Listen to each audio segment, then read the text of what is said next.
Assalamu alaikum warahmatullahi wabarakatuh. Welcome to the 9 p.m. live English news edition. Here are the top stories. Delivery of textbooks and booklets to the French-speaking private education establishments.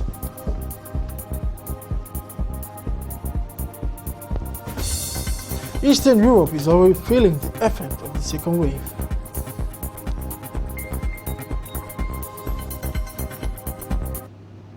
Welcome again. Welcome to our newsroom for having the news in details.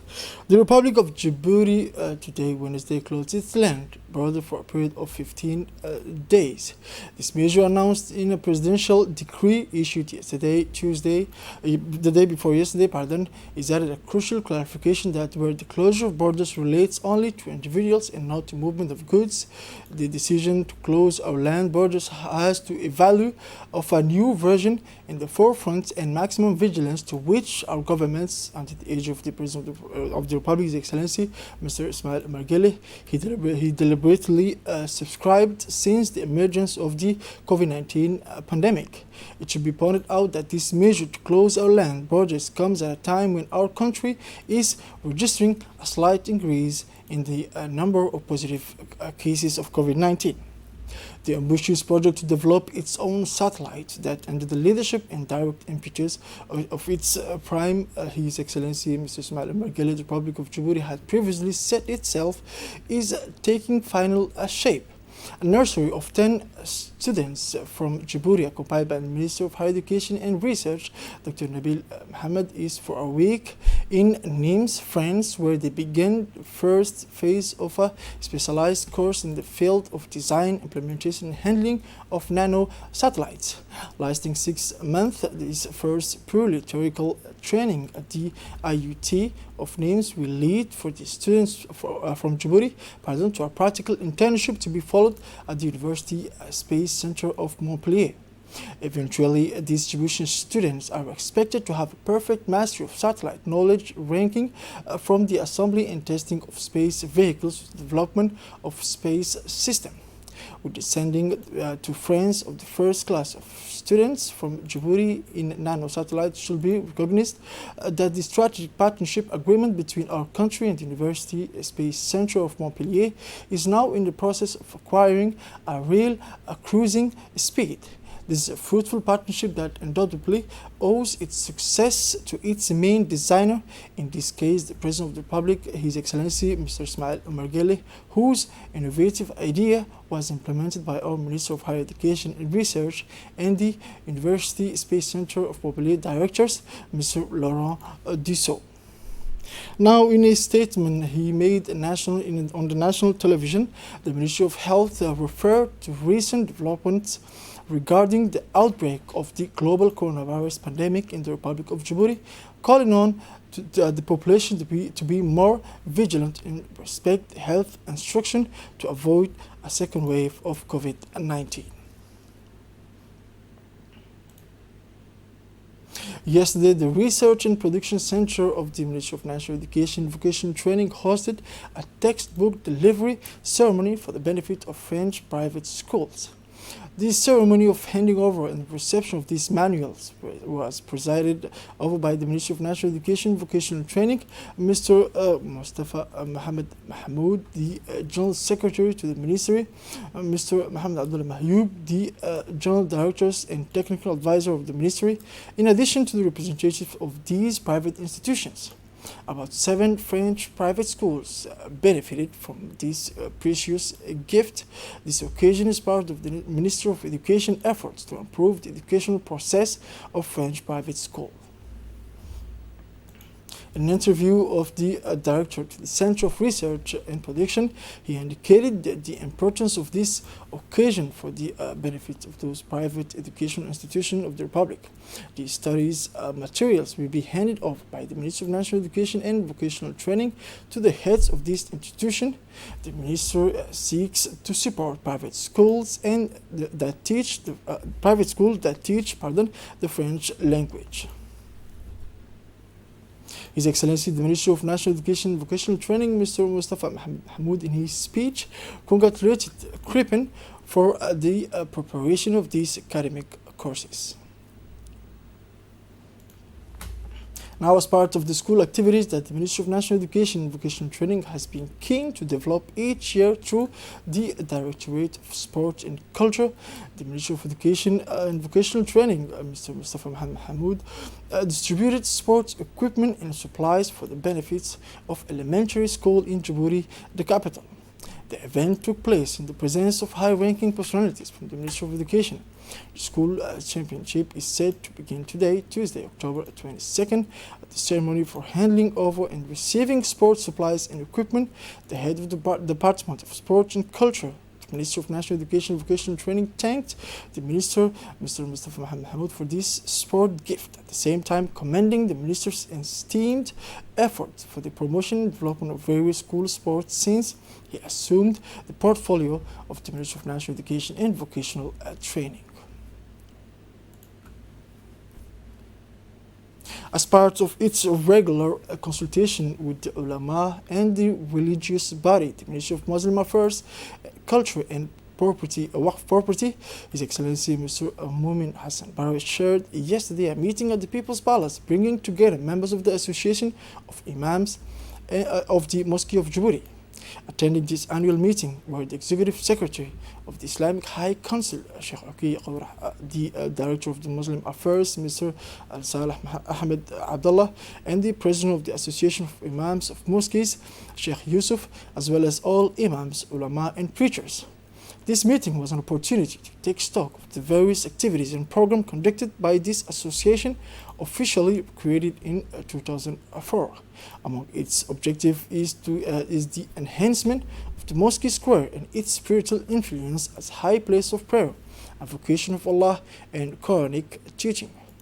In his speech for the occasion, the president of the association, Sheikh Yusuf, reviewed the efforts made by this association to provide social care and assistance to the imams of mosques and to ensure the working environment in places of worship. The president of the association made a point of saluting the unfailing support the association receives from the Ministry of Muslim Affairs, Culture and Waqf Property. In his speech, the Minister, Mr. Mumin Hassan Barawi, stressed the support of the government under the leadership of the President of the Republic, Mr. Ismail Omar Guelleh, this undertaking and all the initiatives aimed at advancing the status of imams, scholars and preachers, and expressed his great pleasure to sponsor the first annual meeting of imams of the mosques of Djibouti, which dates back to 2004, indicating that this meeting aimed to achieve the public interest of the nation. At the end of his speech, the minister said that this ministerial department is building, as part of the development process, a large building for academics in the commune of Balbala, which will be their headquarters for discussions and researches. Within the framework of strengthening parliamentary diplomacy, the chairman of the Standing Committee on Foreign Affairs, the Honorable Engineer Abdurrahman Yassin Awale, met in the honorary lounge of the Parliament with the EP of the Kingdom of Morocco and the Republic of Djibouti, His Excellency Mubarak Hadawi. This courtesy visit, initiated by the President of the Parliamentary Institution, His Excellency Muhammad Ali Hamid, was aimed at discussing ways and means of consolidating inter-parliamentary cooperation action on the subject topics such as the visa, the situation of Djiboutian student and scholarship in Morocco, the renewal of relations between Djibouti and Morocco friendship groups, exchanges of experience and expertise of members of the Foreign Affairs Committees to the National Assembly of the Republic of Djibouti and the Sharifian Kingdom were the highlight of the discussion. Now, the Commission on Legislation, General Administration, Human Rights, led by its President, the Honorable Kaltun Farah Saeed, met on Thursday, October 22nd, to analyze the draft law revising the law on the organization of the Ministry of Budget. This meeting was attended by members of Parliament, both members and non-members of the Commission, the Budget Minister, Mr. Abdul Karim Al-Nashar, and senior officials of this department. Following the debates, the Legislation Commission approved the transmission to public session. The corpus examined, including beforehand proposals for amendments.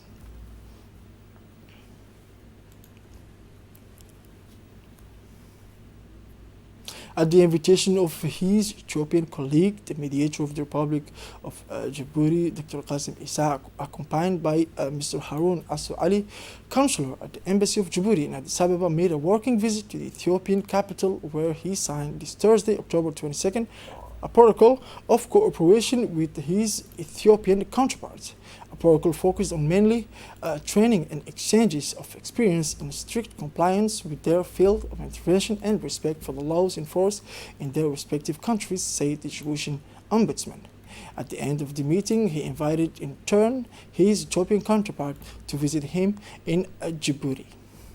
Now, under the auspices of the State Secretary for Youth and Sport, is organized yesterday at the Hassan Khalid Stadium an important meeting between senior officials of the State Secretary for Youth and Sport and several women leaders, ambassadors targeted in the comments of Balbala, particularly the areas not surrounded by a community development center.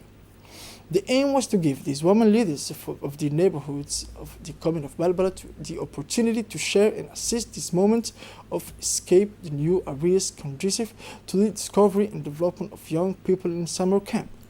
This initiative is, of course, part of the agenda of the State Secretary, His Excellency Hassan Mohammed Kamil, determined to make the school vacation break moments of fulfillment, joy, and discovery for young Djiboutians. In any case, the senior officials head of the Department of Youth and Sport welcomed the choice to include women ambassadors in this trip of young people for better visibility of the activities and the State Secretary for Youth and Sport objectives. As part of the Coast Guard Operational Capacity Building Project, Colonel Anglais, commander of the Coast Guards, took part in the meeting of video conference work on the design of the two 35-meter patrol boats that will be awarded to the Coast Guard by Japan in the coming years. The holding of this virtual meeting on Tuesday, October 20, was an opportunity to meet to discuss the existential issues related to the design of two patrol boats, such as speed, number of crew, autonomy, and size of the patrol boats. Colonel Anglais, who delivered opening remarks of the video conference, has largely stressed the importance of these two 35-meter patrol vessels and floating pontoon to strengthen the patrol vessels type 20 meters already acquired in 2015 to consolidate the security and safety of the Djiboutian maritime domain and that of the region. JICA and the Fishery Engineering Company, for their part, praised the considerable effort and professional collaboration of the Djiboutian Coast Guard, which spares no effort to participate actively in the realization of these projects. Now, within the framework of the project for strengthening the operational capacity of the Coast Guard, his intervention on the occasion, Colonel Al commander of the Coast Guard, congratulated the initiative to hold this meeting, which was held via internet. He also greatly appreciated the importance of these 35-meter patrol to reinforce the missions of the boats and other 20-meter patrol to enhance the safety and security of the Djiboutian maritime domain in the region.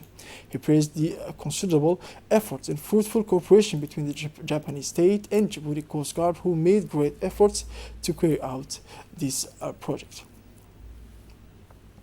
Now, on the sidelines of the ceremony to hand over equipment to fishermen, the CPEC and Nomad.com company, designers of mobile payment service called MDGF in Djibouti, have proceeded to this Wednesday, October 21st, to the signing of a partnership agreement. Thus, the agreement initiated by the administrator of the CPEC, Mr. Omar Ibrahim, and the General Manager of the Nomad.com, Mrs. Khadra Abdi Duksier, in the presence of Mr. Malik Mohammed Garad of the Central Bank and the Director of the ATTS, Mr. Mahdi Mohammed Jama, states that the two companies will now collaborate by offering the advantage of easy transaction or the operation available in the capital as well as in interior regions. MDGF is an innovative means of payment that already offers everyone the possibility to deposit and transfer money securely via a mobile. The widespread use of cell phones is generating the development of mobile services, thus offering institutions, businesses, and consumers the advantage of fast and fluid transaction. This partnership agreement will now allow CPEC members who wish to do so to be able to repay their loans online without having to travel. Following the example of countries, the Red Cross of Tajwa branch proceeded with the celebration of Global Hand Washing Day last Monday. In this regard, hand-washing demonstration sessions were organized in different places in the city of Tajura to be held in different schools, such as high school and primary schools, also took part in the celebration of the hand-washing day. The local authorities also took part in the hand-washing day. Moving on to international news, in Eastern Europe, measures are being taken to stop the spread of COVID-19, as in Romania, where schools in the capital, Bucharest, were closed on Tuesday, a measure taken when 3,400 additional infections were detected in the country in the last 24 hours, less than the last week, but 3 times more than a month ago. In Slovenia, since Monday, the government has been empowered to take measures to counter the spread of the coronavirus. Gathering of more than 6 people are forbidden, and the movement of citizens is restricted between 9 p.m. and 6 a.m. In the Czech Republic, the Ministry of Health warned that the intensive care unit could be overwhelmed as early as November 11. Artificial respirators have been purchased by the government to cope with the resurgence of infections. This is it for this edition of 9 p.m. Thank you for watching us and have a wonderful evening.